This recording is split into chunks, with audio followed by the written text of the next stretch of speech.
Mesdames et messieurs, bonjour ou bonsoir, tout dépend de l'heure à laquelle vous écoutez cette vidéo chez vous. Je m'appelle Michel Biemton, journaliste web camerounais, et merci de faire confiance à cette chaîne YouTube de l'engagement sociopolitique.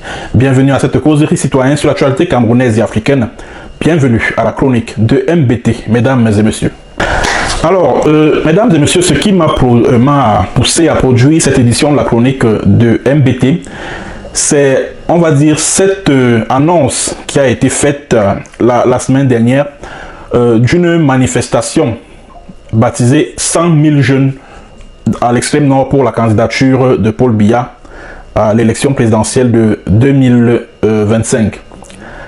Alors, quand j'ai lu le communiqué annonçant cet événement-là, je me suis dit, si en 43 ans de pouvoir de Paul Biya, la jeunesse camerounaise, plus précisément la jeunesse de l'extrême nord, n'a toujours pas une parfaite connaissance de ce régime. Si en 43 ans de pouvoir, la jeunesse camerounaise en général, et celle de l'extrême nord en particulier, n'a toujours rien appris des 43 ans du régime de Paul Biya, c'est qu'il y a problème quelque part. C'est qu'il y a problème quelque part. Alors, mesdames et messieurs, permettez-moi de planter le décor en vous présentant le communiqué en question. Communiqué radio, modalité pratique pour la prise en charge des jeunes lors de la grande manifestation 100 000 jeunes derrière Paul Biya en 2025. Dans un souci, c'est vrai que le signataire de ce communiqué-là, un certain Mohamedou Atikou Kalda, bon, il s'est fendu en un communiqué pour dire que voilà, que c'était un fake news, ouais, qu'il n'a jamais signé un tel communiqué, etc., etc. Mais la manifestation est maintenue. La manifestation est maintenue et tout un budget a même été élaboré pour la couverture de cet événement-là. Alors, voici ce que dit le communiqué radio, le communiqué qui annonce l'organisation de cet événement-là. Dans un souci de clarté et de transparence, le coordonnateur de la plateforme des jeunes de l'extrême nord pour l'émergence, M. Mohamedou Atikou Kalda, a l'honneur d'informer l'ensemble des jeunes désireux de participer aux activités de la grande manifestation régionale prévue du 8 au 10 juillet 2025 à Maroua, que des dispositions pratiques seront prises afin de garantir leur pleine participation dans les meilleures conditions. Chaque jeune bénéficiera d'une prise en charge complète comprenant les frais de transport aller-retour vers Maroua, l'hébergement sécurisé pendant toute la durée du séjour, la restauration quotidienne du 8 au 10 juillet 2025. Par ailleurs, chaque participant recevra pour les hommes un t-shirt et une casquette, pour les femmes une pièce de pain, un t-shirt et une casquette. Chaque participant dûment enregistré déchargera auprès de son coordonnateur départemental un montant de 5 000 francs destiné à couvrir ses frais de participation. Voici la partie la plus importante de ce communiqué. 5 000 francs à remettre à tous les 100 000 ou je ne sais combien de 5 000 francs à remettre à chaque jeune qui participera à cet événement-là. 5 000 francs CFA, 5 000.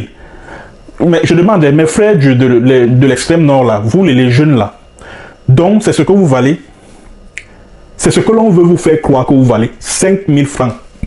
Juste parce que vous êtes allé participer à une manifestation où il est question d'appeler un vieux dictateur de 92 ans, qui a perdu connaissance, qui a des trous de mémoire, à se représenter à la présidentielle de 2025.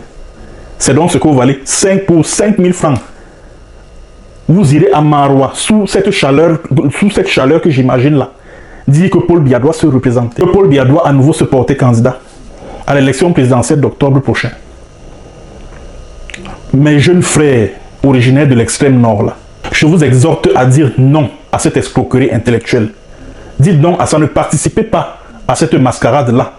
Parce que ceux qui tirent les ficelles des événements comme ceci, eux, ils ont pris le soin de positionner les membres de leur famille dans la haute administration. Pendant ce temps, vous êtes là, vous n'avez rien.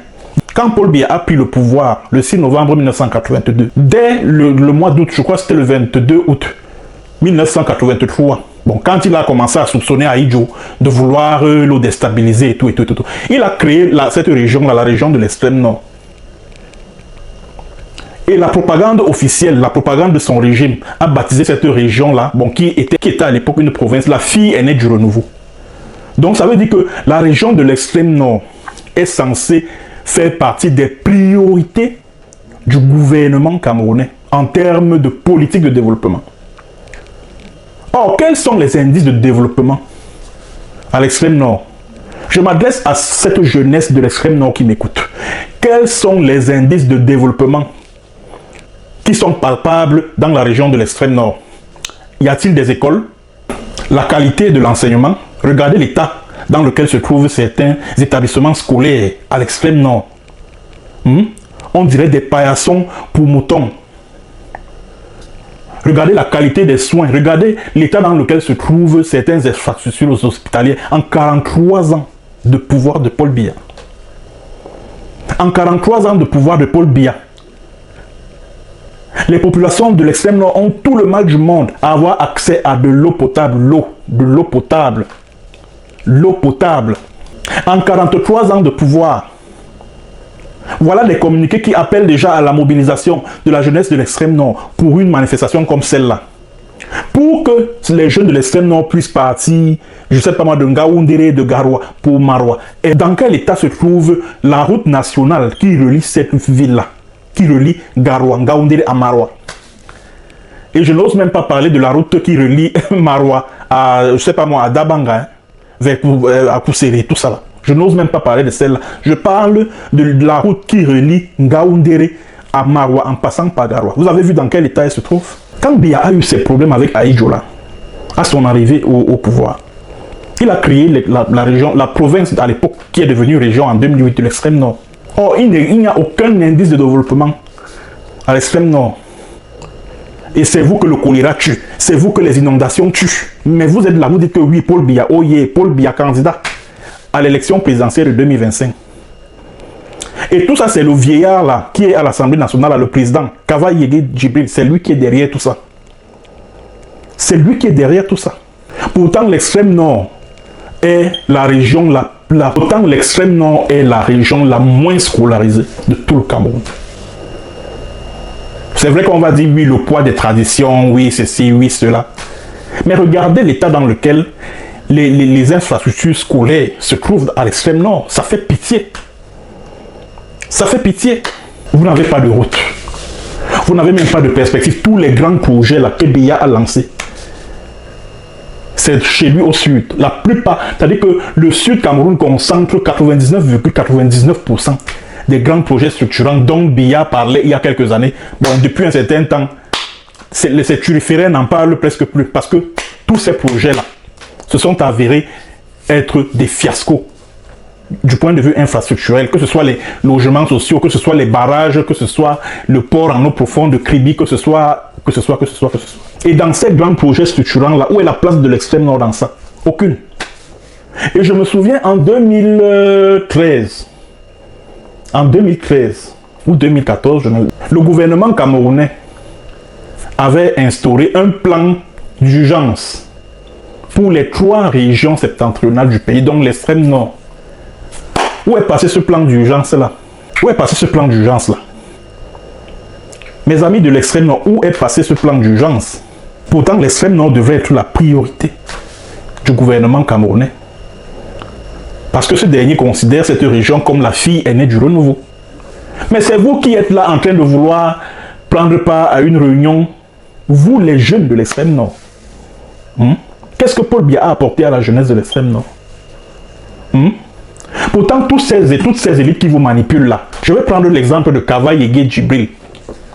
Il a positionné une vingtaine de membres de sa famille dans la haute administration, dans l'armée, dans la police, dans la gendarmerie, à l'ENAM, etc. Voici la liste. Je vais vous présenter la liste des membres de la famille de Kava Yégué Djibril qui, grâce au népotisme, ont pu se frayer un chemin, qui ont pu se trouver une place dans la haute administration au Cameroun.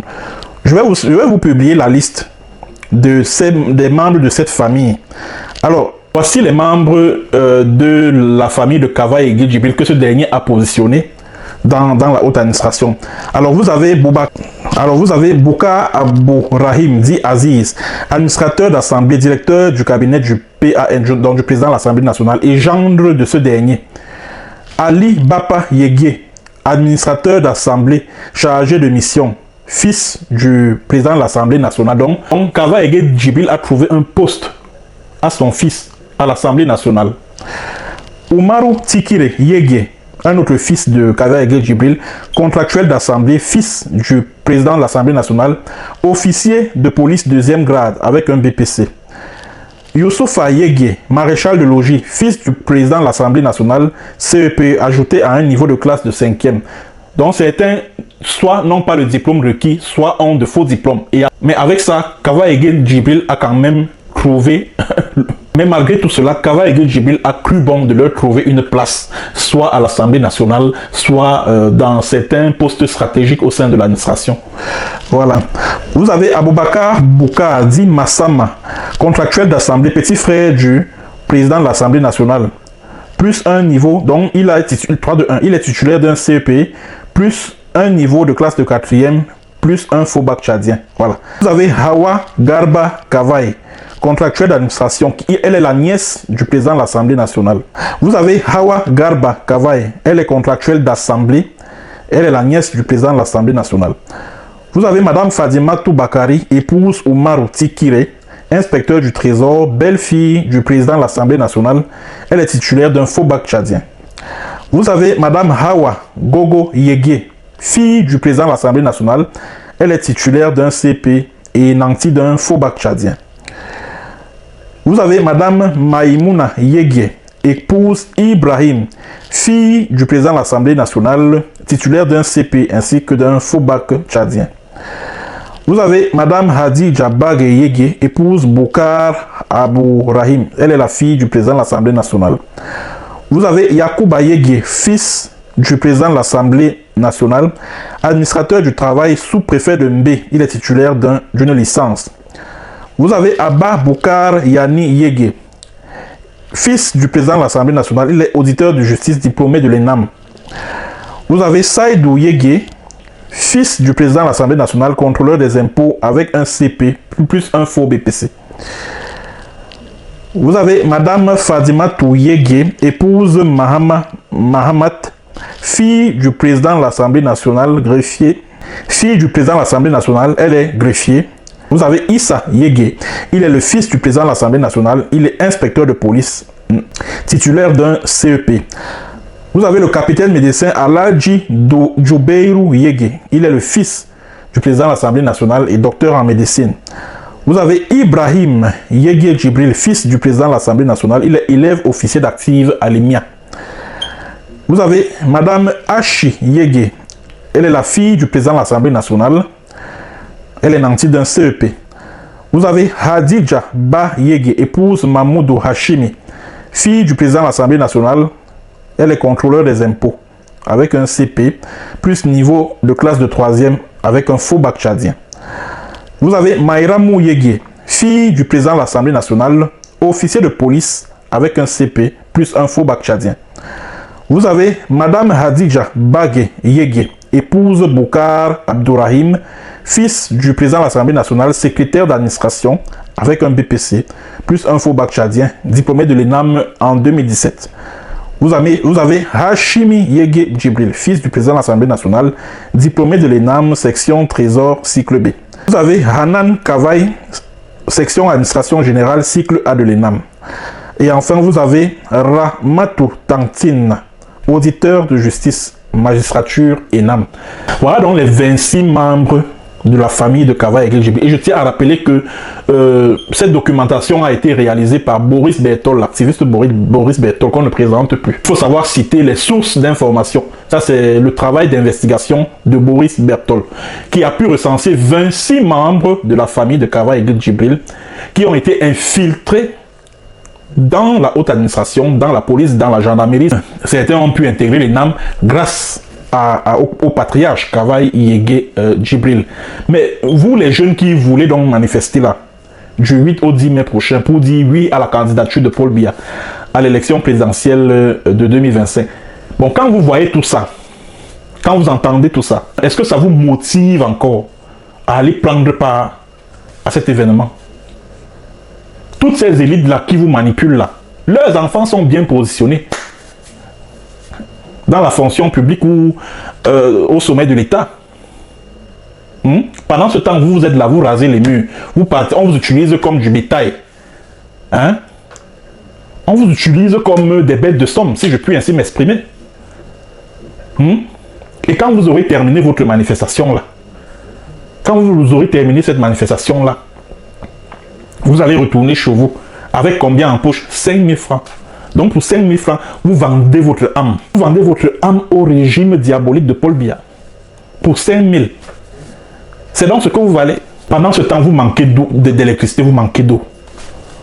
Il n'y a pas d'école, il n'y a pas d'eau, il n'y a rien. Aucun indice de développement. À l'extrême nord, les populations se ravitaillent dans des maillots. Ils boivent de l'eau. Les populations disputent les cours d'eau avec les ânes et les moutons. Au 21, en plein 2025. 43 ans de pouvoir des Biya. Et c'est vous qui voulez aller manifester à Maroua. 100 000 jeunes qui vont devoir dire oui à la candidature de Paul Biya en 2025. Réveillez-vous, chers jeunes de l'extrême nord et même du Grand Nord en général, parce que je sais que la chute du régime de Paul Biya viendra du Grand Nord. Ça, je le sais. Et je suis très optimiste à propos. Donc, ne nous faites pas croire qu'on ne peut compter sur vous. Non. Je sais qu'on peut compter sur la jeunesse de l'extrême nord en particulier et du Grand Nord en général pour le changement dans ce pays. J'en suis conscient. Et je suis très optimiste à propos. Mais de grâce, ne nous amenez pas à déchanter. Ne nous amenez pas à déchanter parce que je sais qu'à Maroua et à l'extrême nord et dans tout l'extrême nord, les populations en ont marre de ce régime. Les populations en ont marre. Beaucoup commencent même déjà à l'exprimer sans devoir se cacher. Ah oui? Bon, mesdames et messieurs, c'est ce que j'ai voulu dire par rapport à cette actualité-là. Merci de l'avoir suivi et n'oubliez pas de vous abonner massivement à ma chaîne YouTube Michel Biemton. Partagez la vidéo au maximum. À très bientôt pour une autre séance et sur un autre thème. Allez, portez-vous bien et au revoir.